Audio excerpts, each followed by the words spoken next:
Armchair experts. My very first client, I put him into a property for $450,000. Within 12 months, that property had gone up $150,000 to 600 grand. He had put into that property only $60,000 of his own money, and then in 12 months had an increase in the property's value of $150,000. Now you tell me what percentage return that is on his money going into the property versus what he then got back in his wealth creation.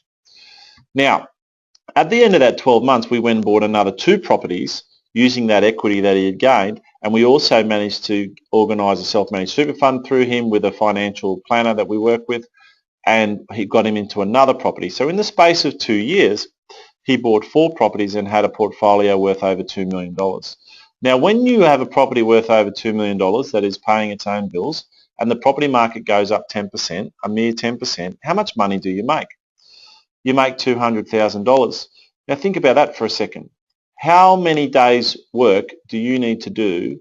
How many days do you need to sacrifice to your job rather than pursuing your hobbies and spending quality time with your loved ones to get $200,000?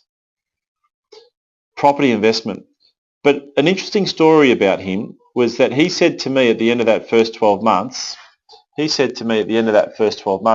you know, Damien, I almost didn't get that property. I said, why is that? And he said, well, I went to work the next day and my best mate, who I've known for 20 years and works with me, I said to him, I'm going to get an investment property. He said, where?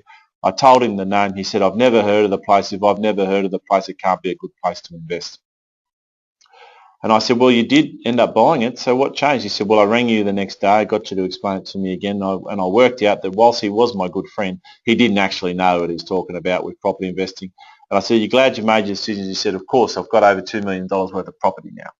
Beware of armchair experts. And these people might be people you highly regard for in their expertise in other fields. But that doesn't mean someone who's an expert in one field doesn't necessarily mean an expert in every field.